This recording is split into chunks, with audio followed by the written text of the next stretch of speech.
ठहर जाओ, थम जाओ। नाना प्रकार के ध्यान करने के बाद भी मन शांत नहीं हुआ ना। ध्यान की गहराइयों को छुआ, ध्यान से कुछ आनंद पैदा हुआ नहीं।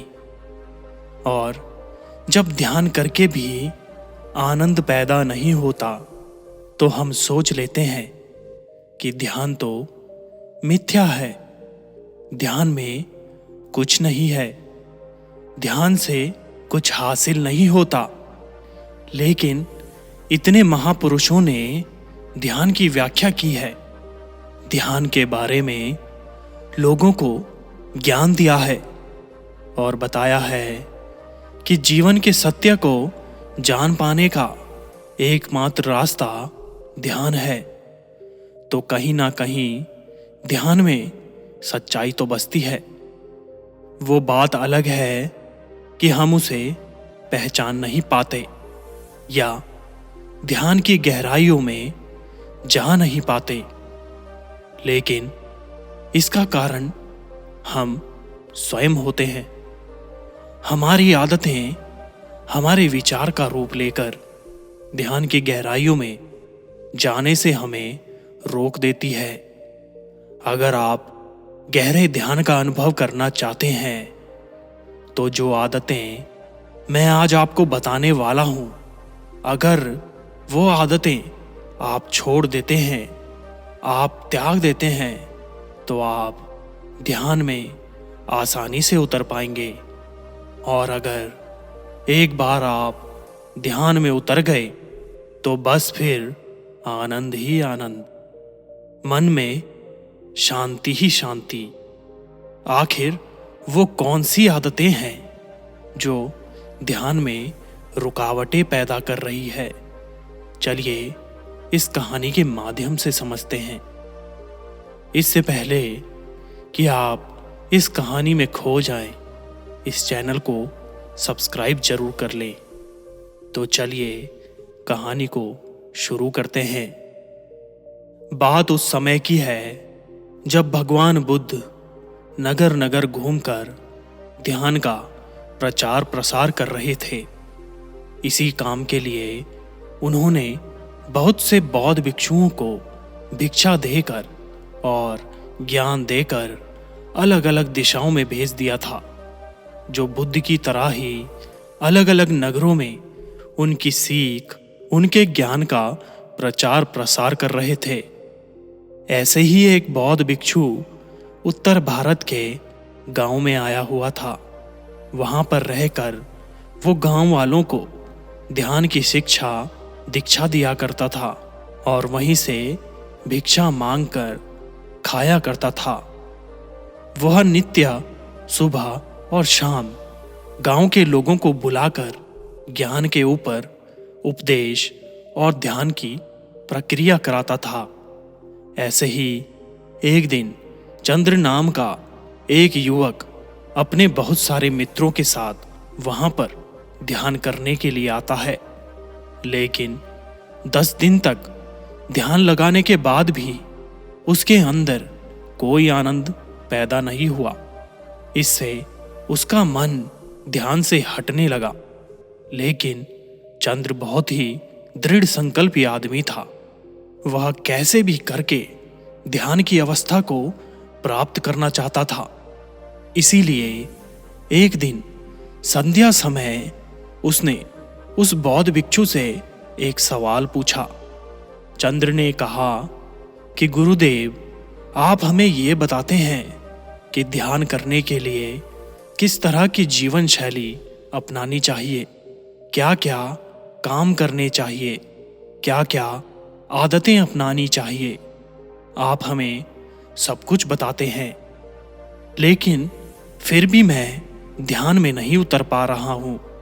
क्या आप मुझे वह आदतें, वह चीजें बताने की कृपा करेंगे जो मुझे ध्यान के लिए अपने जीवन से हटा देनी चाहिए?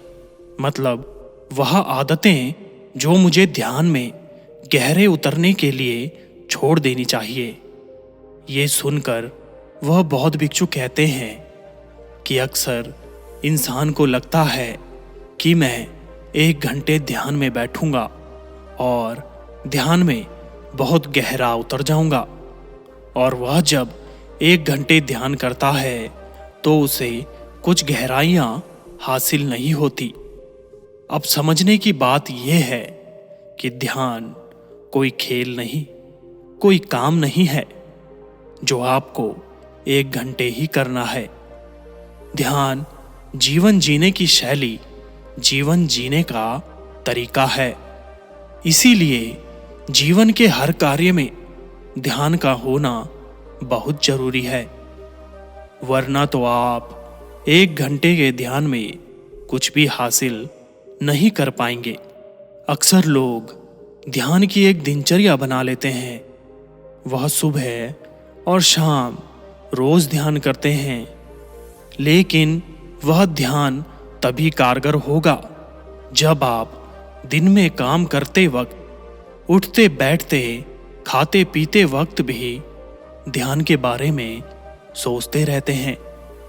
और उसी जीवन शैली के कारण आपके 1 घंटे का ध्यान गहरा बनेगा।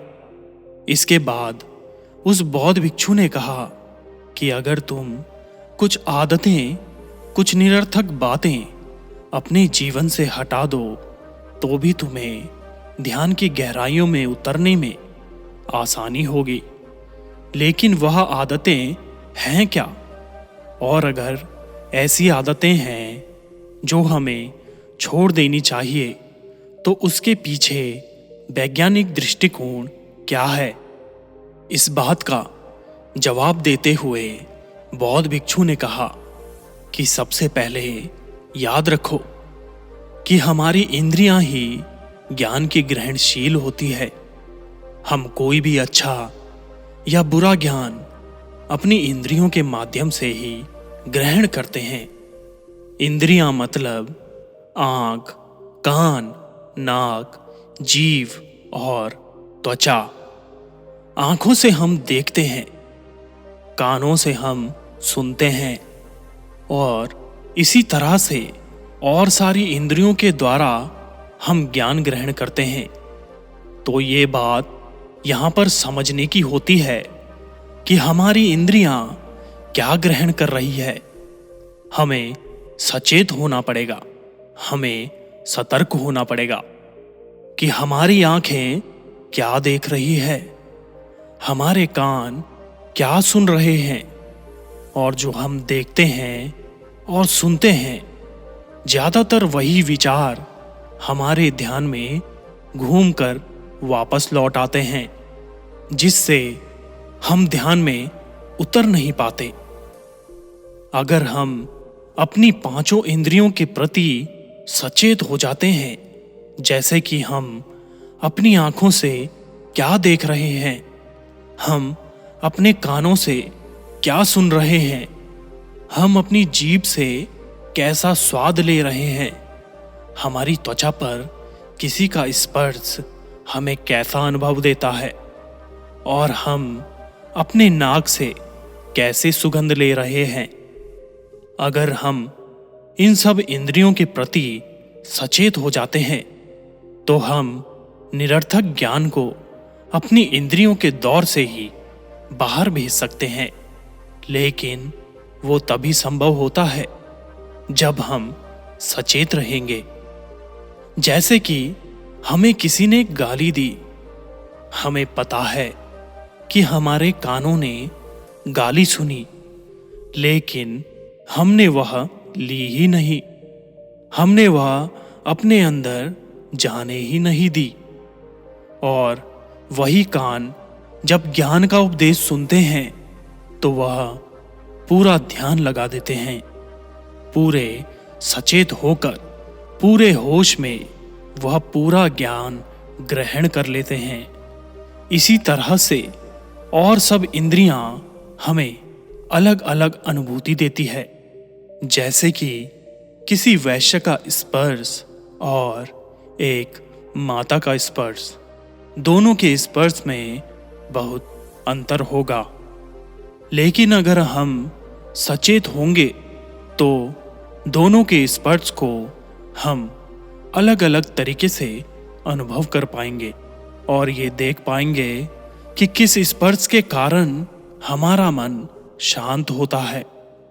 और दूसरी आदत, जो एक नवयुवक या कहें कि जो आदमी नया नया ध्यान करने लगा है उसकी प्रक्रिया में बाधा बनती है, वो है संयम। हर इंसान, हर आदमी सब कुछ बहुत जल्दी पाना चाहता है और ये ध्यान के संबंध में भी सच हो जाता है। जब आदमी ध्यान करता है तो सोचता है कि मैं 1 घंटे तक ध्यान करूंगा, लेकिन वह 5 मिनट के अंदर ही ज्ञान की गहराइयों में जाना चाहता है। लेकिन ध्यान तो ठहराव है, ध्यान तो रुक जाना है, ध्यान तो ठहर जाना है, थम जाना है। जरा सोचिए, क्या जल्दबाजी करके हम ठहर सकते हैं? क्या ये दोनों चीजें एक साथ हो सकती हैं?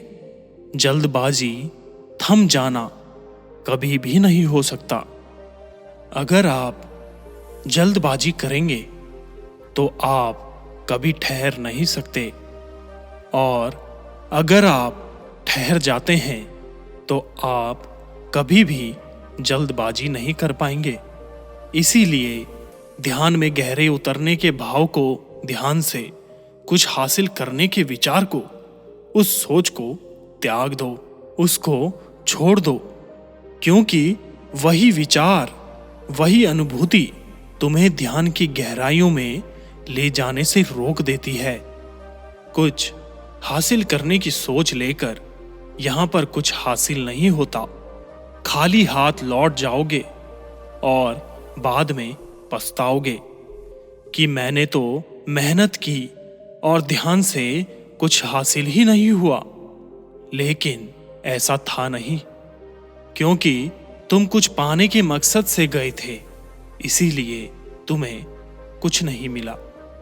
और जिस दिन तुम पाने के मकसद से नहीं बल्कि कुछ देने के मकसद से ध्यान करोगे तो तुम ध्यान की गहराइयों को छू पाओगे।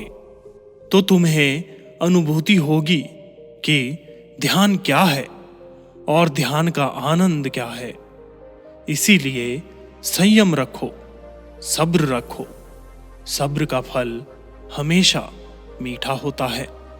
ये हमने सुना तो है, लेकिन कभी अमल नहीं किया। लेकिन अगर जीवन के आनंद को अनुभव करना है तो संयम और सब्र ये आपको अपनाना होगा और जल्दबाजी की आदत छोड़नी होगी।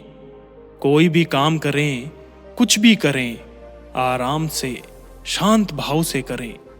कुछ जल्दबाजी करने की जरूरत नहीं है, क्योंकि आपके जल्दबाजी करने से, ये संयम रखने से उस काम पर कोई फर्क नहीं पड़ेगा। वो काम तो फिर भी पूरा होगा ही।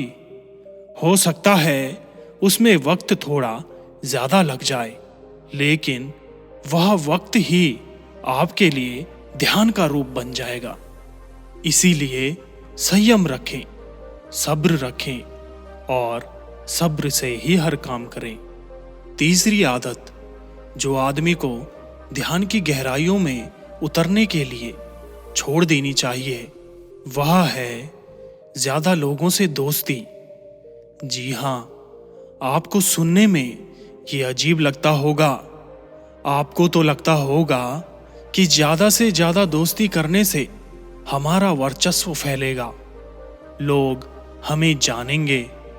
लेकिन ध्यान के संदर्भ में यह आदत आपके रास्ते में बाधा बन सकती है। अब सोचिए, ज्यादा लोगों से दोस्ती कैसे बाधा बन सकती है?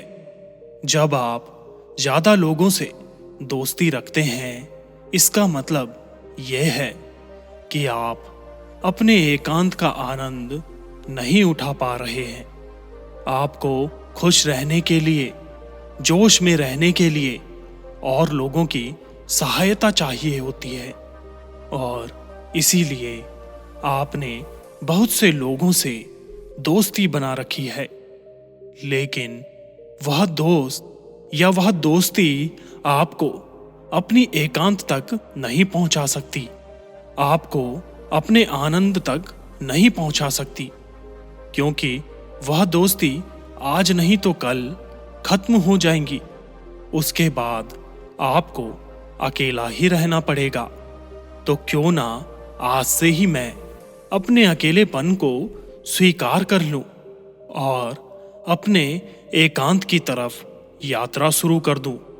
और इस संदर्भ में एक और समस्या पैदा होती है, तो हमें ज्यादा समय उनके साथ बिताना पड़ता है। उनको खुश करने के लिए तरह तरह का अभिनय करना पड़ता है, और यही बात लागू होती है ज्यादा प्रेम संबंधों में। जो आदमी बहुत ज्यादा प्रेम संबंध रखता है, मतलब बहुत ज्यादा औरतों के साथ संभोग करता है, उनके साथ रहता है, ऐसे आदमी के चित्त से भी शांति गायब हो जाती है, क्योंकि उसका दिमाग और उसका मन उसी तरफ अटका रहेगा, उसी की ओर आकर्षित रहेगा। और आज नहीं तो कल जब वह ध्यान में बैठेगा तो उन्हीं के चित्र, उन्हीं दोस्तों के, उन्हीं औरतों के वह बार बार हमारे ध्यान में घूमते रहेंगे।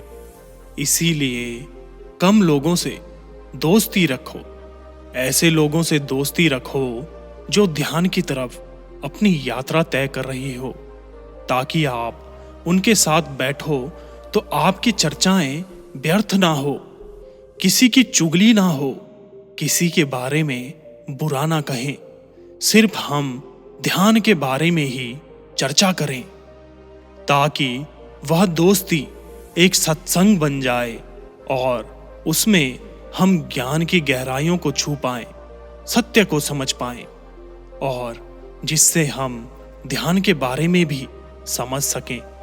किसी दूसरे से उम्मीद या आकांक्षा आपको हमेशा दुख ही देगी। हो सकता है एक दो बार के लिए आपको सुख मिले, आपको कोई फायदा मिले, लेकिन बाद में वह चीज आपको दुख ही देगी, क्योंकि जब आदमी आपकी उम्मीदों पर खरा नहीं उतरता तो आपके दिल पर आघात पहुंचता है। इसीलिए अगर उम्मीद रखनी है तो खुद से रखो, अपने परिवार वालों से भी कोई उम्मीद मत रखो, अपने बेटे से, अपने पिता से कोई उम्मीद मत रखो। बिना उम्मीद के उनसे प्रेम करो, बिना आकांक्षा के उनके साथ रहो। उसके बाद खुद से उम्मीद करो, खुद से आकांक्षा करो कि मैं ये कर सकता हूं या नहीं कर सकता हूं। अगर आप खुद से उम्मीद करेंगे तो ही आप अपने आनंद की तरफ यात्रा कर सकते हैं। अच्छा, मैं आपसे एक सवाल पूछता हूं, क्या दूसरों को खुश करने से आपको खुशी मिलती है? शायद आप इसके जवाब में हां बोलेंगे। ऊपर से देखने पर तो ऐसा ही लगता है कि हाँ भाई, हम किसी को खुश करते हैं, हमारी वजह से कोई खुश होता है, हमें भी आनंद मिलता है। लेकिन अगर हम इसका दूसरा पहलू देखें, जब आप किसी को खुश करते हैं तो आप दूसरों के अधीन हो जाते हैं। कहने का अर्थ यह है कि किसी आदमी को खुश करने के लिए आपको ये जानना होगा कि उस आदमी को खुशी किस चीज से मिलती है, और जब आप ये जान लेते हैं तो आप वही करने की कोशिश करते हैं जो चीज उस आदमी को खुशी देती है। लेकिन बहुत बार ऐसा होता है कि जो चीज उस आदमी को खुशी दे रही है उसको करने से मुझे खुशी नहीं मिलती, लेकिन उसे खुश करने के लिए मुझे ये काम करना पड़ता है। इसीलिए मुझे अपने जीवन के आदर्शों को दांव पर रखना पड़ता है, और कई बार उन आदर्शों का उल्लंघन भी हो जाता है। किसी को खुश करिए, खुश करना अच्छी बात होती है, लेकिन अपने आदर्शों को, अपने मूल्यों को ताव पर रखकर नहीं। जैसे कि किसी मित्र ने हमें भोज का निमंत्रण भेजा है, हम वहां पर जाते हैं, लेकिन साथ में वो हमें मदिरा और धूम्रपान करने के लिए भी कहता है, लेकिन हम करना नहीं चाहते। लेकिन उसको खुश करने के लिए हम वो काम भी कर लेते हैं, जिसके बाद हमारा मन अशांत होता है, शांति खो जाती है। अगर आपका मन मदिरापान करने का नहीं कर रहा है तो कोई मतलब नहीं बनता कि आप दूसरों को खुश करने के लिए वही काम करें जिससे वह खुश होगा। भाई, मैं मदिरापान करूंगा, उससे आपको खुशी मिलेगी, इस बात का क्या संबंध है? इसीलिए अज्ञानता के अंधेरे से बाहर आएं, समझें, देखें, विवेक का इस्तेमाल करें, बुद्धि का इस्तेमाल करें। आपको सब कुछ खुद ही स्पष्ट नजर आने लगेगा। मेरा काम आपको शिक्षा देना नहीं है, कोई प्रवचन देना नहीं है, बल्कि आपका विवेक जगाना है। और जिस दिन आपका विवेक जाग गया, आपको किसी को सुनने की जरूरत नहीं पड़ेगी। आप खुद के गुरु स्वयं होंगे और उसके बाद आपको कोई धोखा, कोई फरेब नहीं दे पाएगा। और अगर अज्ञानता से बाहर आना है तो एक छोटी सी प्रक्रिया हमेशा करते रहिए।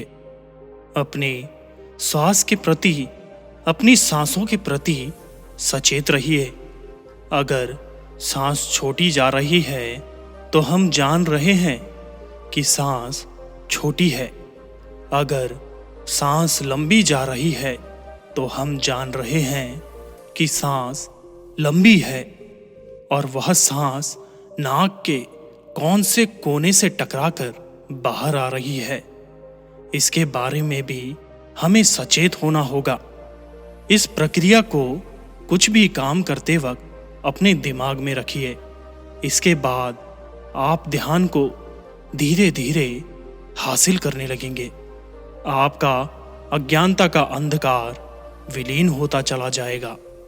इसके बाद आप ध्यान की गहराइयों में जा पाएंगे।